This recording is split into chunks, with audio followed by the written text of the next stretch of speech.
ترى مع القوم الظالمين۔ حضرت مولانا اکرام اللہ نقشبندی، اللہ تعالیٰ اس نوجوان کو صحت بھی دے اور ذہن رسا بھی دے اور سمجھ اور شعور بھی بہتر عطا فرمائے۔ ان کے ساتھ ایک بحث ہے، انہوں نے ذکر کیا تھا دونوں مولانا صاحب کا، مولانا سعید اسد اور جناب علامہ اشرف سلوی صاحب کا۔ یہ سلوی میں کہتا ہوں کہ وہ سلم علی کے رہنے والے ہیں۔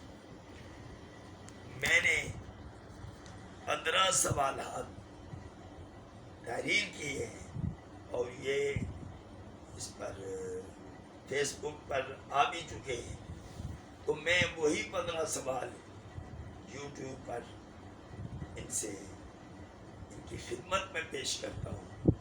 دائیں بائیں مت جائیں، علماء کو اپنے مقام پر ہی رہنا چاہیے اور ایسے جملے جو نازیبا ہوں، غیر پارلیمانی ہو، فاضلانہ نہ ہو، ایسے جملے استعمال کرنے کی حاجت نہیں ہے۔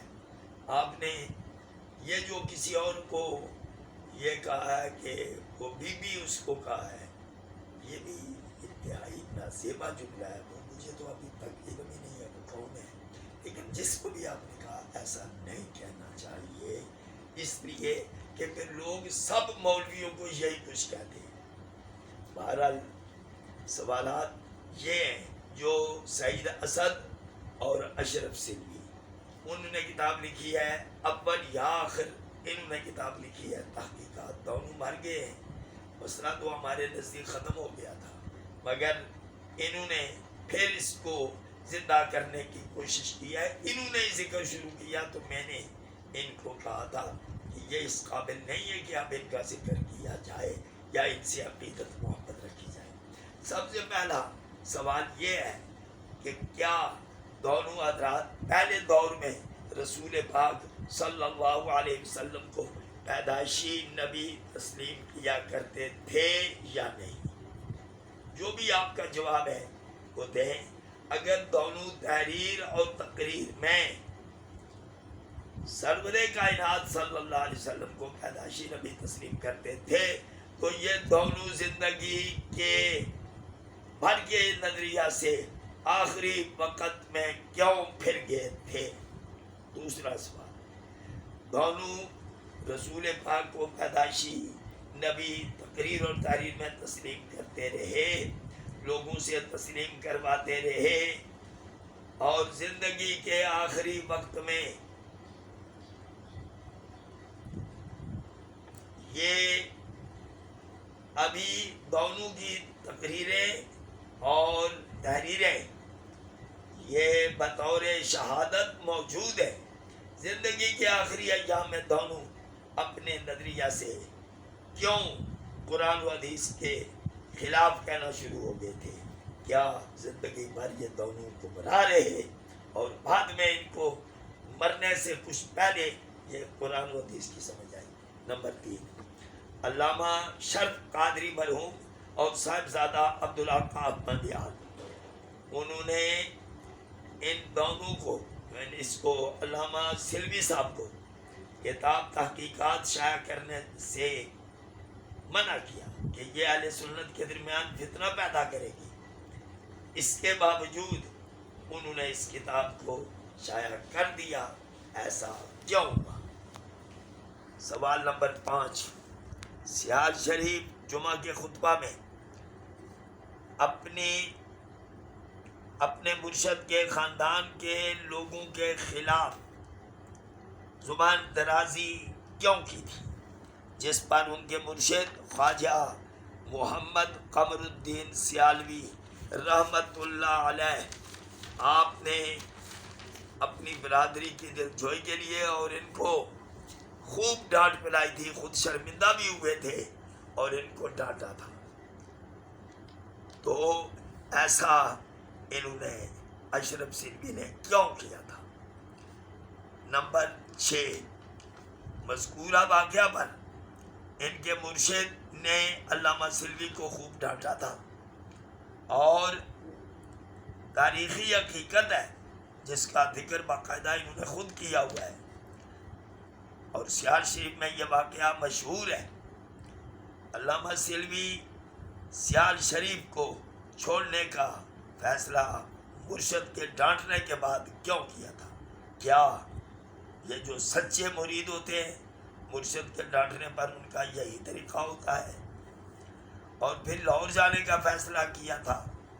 بہرحال یہ 7واں سوال بھی ہے کہ مرشد کے ڈانٹنے پر مرید سیال شریف کو چھوڑ رہا ہے، کیوں؟ لاہور جانے کا پروگرام تھا۔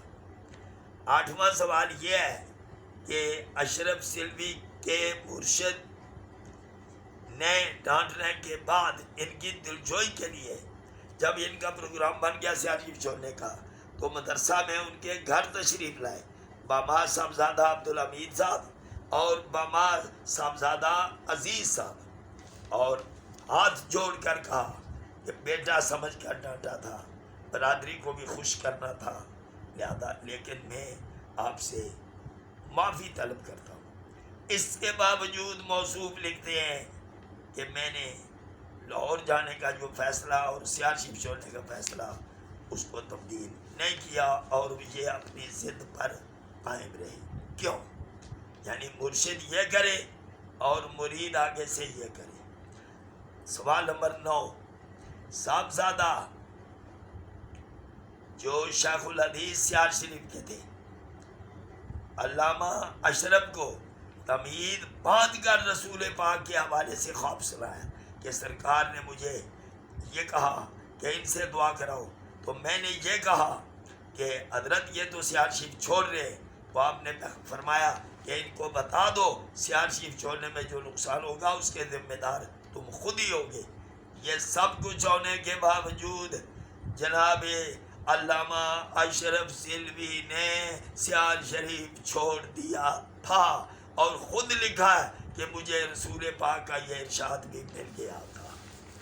اگلی بات 10واں سوال، اپنے استاذ اور استاد الکل علامہ عطا محمد بندیالوی کے عربی خط جس میں آپ نے علامہ سلوی کو برا بھلا کہا تھا، کوئی بات ہوئی ہوگی جس کا ان کو بہتر علم ہوگا۔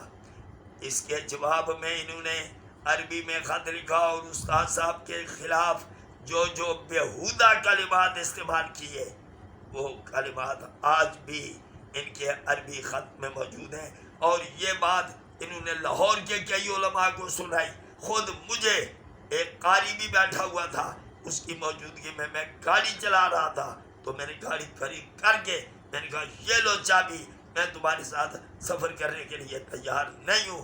استاد تو تمہارا باپ تھا، تم نے کس حیثیت میں استاد کو گالیاں دی تھی۔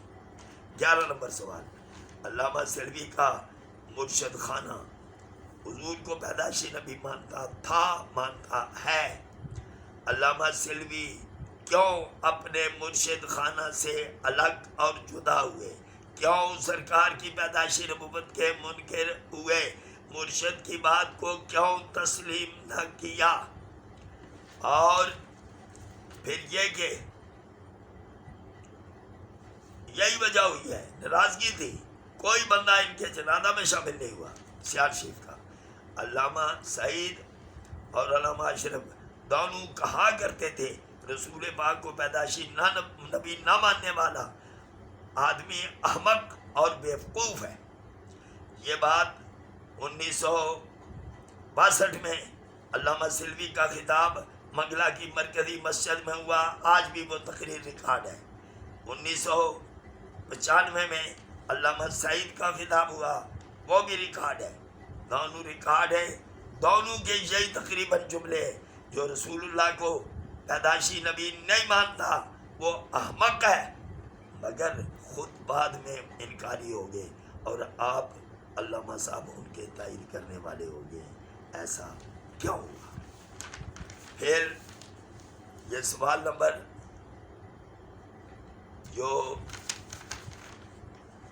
سوال نمبر 12 بھی اس میں آ گیا ہے۔ سوال نمبر 13 یہ ہے کہ علامہ سعید اپنے والد کے نظریہ کے خلاف محدث اعظم پاکستان مولانا سردار احمد صاحب کے نظریہ کے خلاف کیوں ہو گئے تھے؟ پھر ان کے والد نے سمجھایا اور ساری بات ہو گئی۔ محدث اعظم پاکستان کا نظریہ کہ کان نبیا قبل ولادتہ وقت عند ولادتہ بعد ولادتہ قبل الاربعین بعد الاربعین، یہ نظریہ بالکل واضح ہے۔ ولادت سے پہلے بھی نبی تھے، ولادت کے وقت بھی نبی تھے، ولادت کے بعد بھی نبی تھے، 40 سال سے پہلے بھی نبی تھے، 40 سال کے بعد بھی نبی ہیں۔ یہ ساری باتیں ان کی قلمی لکھی ہوئی۔ بالآخر محدث حضرت مفتی صاحب نے جو ولی اللہ تھے مجھے بھی کہا، میں نے بھی ان کو سمجھایا شیخوپورہ میں، اور سارا کچھ ہونے کے باوجود بہرحال بعد میں یہ مان گئے اور دستخط کر دیے۔ نیٹ پر یہ دستخط موجود ہے، پھر بعد میں منکر کیا ہوئے۔ پھر 14 نمبر جو سوال ہے وہ یہ ہے کہ بندہ 5 علماء کے ساتھ سلہ والی علامہ اشرف کے وصال سے پہلے، ان کا تو مجھے حضرت کا پتہ نہیں کتنی عمر ہے، لیکن میرے بچوں سے بھی چھوٹے ہیں۔ میں یہ سمجھتا ہوں کہ اتنا تجربہ نہیں ہے، نا تجربہ کاری ہے، جس کی وجہ سے یہ بلا وجہ ان کی تائید کرنا شروع ہو گئے۔ شخصیت پرستی ہرگز نہیں ہونی چاہیے۔ حق حق ہے، الحق یعلو ولا یعلی، حق ظاہر ہوتا ہے۔ هو الذی ارسل رسولہ بالہدی ودین الحق لیظہرہ علی الدین کلہ۔ تو یہ دونوں حضرات محدث اعظم پاکستان کا سعید اسد صاحب نے تو تسلیم کر لیا، دستخط کر دیے، بعد میں پھر گئے۔ ان کے بھائیوں نے مجھے باقاعدہ ان کے تقریر کا حوالہ دیا کہ وہ انکاری ہوں گے، اور اس کا ایک بڑا ثبوت یہ ہے، یہ علامہ آصف جلالی ان کی تائید کرتے ہیں، یہ علامہ صاحب، اور ان کا اور سعید اسد صاحب کا مناظرہ، اور یہ جو یوٹیوب پر سب کچھ موجود ہے، حتیٰ کہ یہ جلالی صاحب تو فیصل آباد بھی گئے تھے اس سے مناظرہ کرنے کے لیے، یہی موضوع تھا۔ تو یہ بات کی بات ہے۔ اس کے بعد یہ وہ ان کے استاد سے محدث اعظم پاکستان، تو بندہ ان کے پاس بھی گیا، ان کے پاس بھی گیا۔ ان کے پاس ایک تو وہاں گیا ہے شیخوپورہ میں علماء کے ساتھ، پھر فیصل آباد کے علماء کے ساتھ، ان کے گھر میں گیا ہے، 3 گھنٹے بحث ہوئی، الحمدللہ کہ اس وقت مان کے، مگر بعد میں جب اشرف جلالی صاحب کے ساتھ ان کا مناظرہ ہوا تو اسے پتہ چل گیا کہ جتھا دی کھوتی اتھا ہی کھلوتی، جو کچھ تھا نظریہ پہلے وہی نظریہ ہے، اس لیے تبدیلی نہیں۔ حالانکہ میں چاہتا تھا منگلہ میں بھی، راولپنڈی میں بھی، آزاد کشمیر میں بھی ان کے خطابات کروائے جائیں اور لوگوں کے مغالطے کو دور کیا جائے، لیکن ایسا نہ ہو سکا۔ ان کے استاذ تھے اور وہ یہ کہا کرتے تھے کہ بلکہ انہوں نے ہم سب کو، جو ہم سلہ والی ان کے گھر گئے تو انہوں نے یہ کہا تھا کہ ان کو علم ہی نہیں تھا، لمبی باتیں نہیں میں کرتا۔ یہ بے ادبی گستاخی، مرشد کی بھی بے ادبی گستاخی، رسول اللہ کے ارشاد کی توہین، اور پھر ان کا یہ محدث اعظم اپنے استاد کے بارے میں کہنا کہ ان کو تو علم ہی نہیں تھا۔ یہ ساری باتوں کے بعد آپ چاہتے ہیں کہ ہم ان کے القابات نام نہیں ہم بدلتے، اشرف کو اشرف ہی کہتے، سعید کو سعید ہی کہتے، لیکن آپ یہ چاہتے ہیں کہ ان کی عزت کریں، ان کو لقب دیں، آپ جو دینا چاہتے ہیں وہ دیتے رہیں، آپ آزاد ہیں، لیکن ہم پابند ہیں۔ ہمارے لیے سب سے پہلے اللہ، پھر اللہ کا رسول ہے، اللہ کے رسول کے بعد ہمارے لیے وہی ہیں جو ہمارے نبی کے غلام ہیں، جو ہمارے نبی کے نقائص نکالیں اور ان کے خلاف کوئی باتیں کریں تو ہم ان کو ماننے کے لیے تیار نہیں ہیں۔ 14 سوال ہوئے اور ایک آخری بھی 15واں سوال ہے، جس کے بعد پھر یہ ان پر قرض ہوں گے 15 سوال۔ اب آگے یہ ان کی مرضی ہے کہ جب بھی یہ ساری بات جو 15واں سوال ہے وہ میں اب مختصر کہتا ہوں کہ یہ جو سعید اسد صاحب تھے، ان کے استاد کا یہ طریقہ تھا کہ یہ تو غیر مذہب کے ساتھ، بد مذہب کے ساتھ ہاتھ ملانے کے لیے تیار نہیں ہوتے تھے۔ محدث اعظم بھی ایسے ہی کرتے تھے۔ انہوں نے پہلے ایک ذلیل بندے کو جس کا نام طارق ہے اس ذلیل کو اپنے مدرسے میں بلایا، اسے عزت دی اور اس کا خطاب کروایا، پھر خود سرگودا چڑھ کر کے ان کے ساتھ اتحاد کے لیے، وہ الیاس گھمن ہے لیکن اس نے جو جواب دیا تو ان کے دانت ہی کھٹے ہو گئے۔ اس نے کہا جب تم ہمارے بزرگوں کو کافر کہتے ہو تو اتحاد ہم تم سے کیسے کر سکتے ہیں؟ یہ سب باتیں جو میں نے بیان کی ہیں، یہ سعید اسد کی کتاب جو اول یا آخر ان کی تحقیقات جس میں رسول اللہ کے پاک وجود کو کثیف قرار دیا ہے۔ کیا علامہ صاحب کو ہم پر تو بڑا غصہ آ رہا ہے، تو ہم تو اپنے نبی کی وجہ سے غصہ کرتے ہیں۔ انہوں نے ہمارے نبی کے جسم پاک کو، یا مرزا غلام احمد قادیانی نے جس میں رسول کو کثیف کہا تھا، یا پھر ہمارے اہل سنت کہلانے والوں میں سے یہ علامہ اشرف نے کہا ہے، سعید اسد یہ اپنے بزرگوں کے طریقے سے پھر گیا۔ ہم اس لیے ہم کہتے ہیں بلا باغبا، یہ گمراہ ہوئے، اس لیے آپ ان کی تائید نہ کریں، اپنی آخرت خراب نہ کریں۔ باقی میری کتاب پر جو آپ کو اعتراضات ہیں، وہ اعتراضات آپ مجھے اپنا ایڈریس بتا دیں، انشاءاللہ العزیز یہ بھی ہو سکتا ہے کہ میں وہاں بھی پہنچ جاؤں، لیکن اگر یہ ممکن نہ ہوا تو پھر میں آپ کو ایک ایک بات کا جواب دوں گا۔ یہ جتنی زائد باتیں آپ کر رہے ہیں، یہ ان کا آپ کو مقصد کچھ نہیں ہے، اصل بات تھی ان کی، تو آپ نے سوچا کہ ادھر سے ہٹا کر تو میں ان کی کتاب کی طرف متوجہ کر دوں تاکہ وہ چیز بھول جائے۔ میرے محترم، آپ ابھی بچے ہیں، آپ دوبارہ بھی جنم لینا تو بات چیت کرنا آسان نہیں ہوتا ہے۔ ویسے فضول باتیں، ضد کی باتیں یہ اور چیز ہوتی ہے، ہر درمی ضد اور چیز ہے، حق حق ہے، سچ سچ ہوتا ہے۔ آپ والحق حق ان یتبع، حق اس قابل ہوتا ہے کہ اس کی اتباع کی جائے، حق کو مانو، اپنے نبی کی عزت کا احساس کرو، اپنے بزرگوں کے طریقوں پر چلو۔ با ادب با نصیب اور بے ادب جو ہے وہ محروم ہوتا ہے، ہر نعمت سے محروم ہوتا ہے۔ ان دونوں حضرات کو یہ اصل بنیاد یہی ہے کہ اپنے بزرگوں کے بے ادب ہوئے تو نتیجہ ان کو یہ ملا ہے۔ غرور تکبر یہ کبھی بھی یہ مسلمان نہیں کرتے ہیں، علماء جتنے بھی ہوں۔ اس لیے ہمیں یہ تو نہیں ہے کہ دیوبندی کوئی گستاخی کرے تو آپ آگے بڑھ کر بات کریں گے، اور اپنا کوئی گستاخی کرے تو یا توہین کرے یا غلط بات کرے تو آپ یہ سمجھ کر یہ اپنا ہے جی، یہ اپنا ہے جی۔ اپنا کوئی نہیں ہے، اپنا وہی ہے جو ہمارے نبی کا غلام ہے اور جو نبی کی عزت کو بڑھانا چاہتا ہے۔ یہ پہلے جو ان کا نظریہ تھا وہ حق تھا، اور آخری عمر میں تقدیر خداوندی ہوئی ہے۔ ان دو علماء نے مناظر اسلام تھے، بڑی ہمت والے تھے، سب تھے۔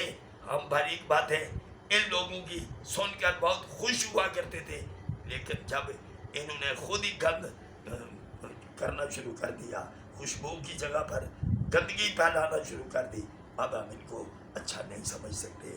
آپ اچھا سمجھتے ہیں تو آپ اچھا سمجھتے رہیں، جب قبر میں جائیں گے پھر آپ کو پتہ چلے گا کہ انجام کیا ہوتا ہے۔ السلام علیکم ورحمۃ اللہ وبرکاتہ۔